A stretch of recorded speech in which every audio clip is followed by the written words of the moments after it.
talked about at the beginning of these videos, a lot of people are very, very uncomfortable about talking to camera or sharing pictures of themselves online. Partly they worry about looking bad, they worry about what to say, they worry about offending people or saying something that they shouldn't, or they just don't know what to talk about in general. So the first thing is, like I said at the beginning, the more you do it, even if you're not sharing it online, even if it's just for you, for practice, the considerably easier it gets. And the easier it gets, the more relaxed you are. The more relaxed you are, the better, generally speaking, you're going to come across on film or even in still images. So it's all about practicing. The other thing is, you can have a think about what to say in advance and have a bit of a plan. One of the ways that I'm a bit different, so again at the beginning we talked about, it's okay to do things your own way, and the things that I'm telling you are probably, you're not going to be reading them on any of the normal advice online. Because for a whole variety of reasons. One, normally I'm teaching all the time, I'm extremely busy, so I don't have the time to really plan and curate and stylize photo shoots and think about what I'm going to say. I have to do it in the time, in the moment. Whereas other people would want to plan within an inch of their lives. There's no right or wrong, but you need to see what fits your personality. If you're looking for ideas of what to talk about or what to post about, and you want to do the planning, there are so many advice sheets and videos online. Just do a search for them. You will find absolutely tons and tons of stuff. Lots of prompts, some things where they're giving you all the planning for an entire year of things for you to talk about to promote yourself or your business or your artwork or whatever it is you're doing. With me, like I say, the whole point of me doing this was to put people at ease, so they had a real feel of who they were coming to work with, or who they were going to see if they booked, a private workshop and they were worried, or especially with community groups when a lot of the participants are quite nervous or anxious, they want to get a feel of the person who they're going to see, so it just puts them at ease a bit more. So for me, like I say, it is more about being natural rather than everything being staged and perfectly lit and all the rest of it. But it doesn't mean that that's what's right for you. So you need to do a bit of planning and figure out what it is you want. What's your story? What is it you're trying to express?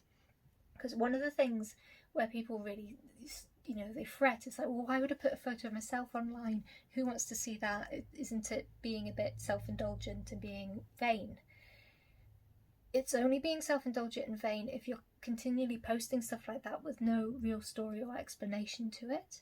If you're posting a picture of yourself and then you've taken the time to write a post about something, so to add some text to it that is of interest to your followers and relevant, then of course not, it's not vain. People, they're connecting with you and they're reading the story that you have written. The same with you talking to camera. Just have a little think about, why am I posting this? What's the reason for it? And as long as you've got a reason, then what's the harm? I used to run introduction to social media for people who wanted to promote their business or hobby for free. And we used to nickname it anti-social media, because everybody who came on the course, they didn't want to share, they'd signed up to the course, but they didn't want to, share anything. They didn't want to put anything online. And it was a real fight to sort of put them at ease and break down those barriers. And what an awful lot of it came down to was they were worried about saying something and then getting trolled by people or getting, abusive messages. Generally speaking, if you're not discussing really divisive issues, there's always going to be idiots out there who are just looking for a fight. But like I say, I've been regularly doing this for 3 years, talking to my camera and putting myself out there, and I've honestly not had a single, there's people who maybe don't agree with you and you can have a discussion about that, but I've not had a single nasty comment or anybody being mean or saying that I'm mean, because I think I'm genuine and people can tell that I'm talking in a genuine way rather than putting on airs and graces and pretending to be somebody that I'm not. An example of that is when I'm doing tutorials about silversmithing, I always say, this is how I do it, and then I'll explain why that's the way I do it, and then I also explain that there's other ways and maybe signpost people. Whereas I see an awful lot of people go online and say, this is how you do it, this is the only way to do it, you need to do it this way, all other ways are wrong. And then that's when you're inviting people to sort of question you and argue back. So, like I say, I think it's just about being grounded, being genuine, not putting on too many airs and graces, unless, for example, the thing that you're promoting is all about aspirational luxury, in which case you need to come to it talking in that sort of manner. So again, it's just coming back and thinking about your aims. One of the, I wouldn't even call it a horror story because they very much brought it on themselves, but there was a business in Bristol, in Clifton, which is one of the very wealthy areas of Bristol, and it was a food van that sold vegan food. Bristol is the vegan capital of the UK.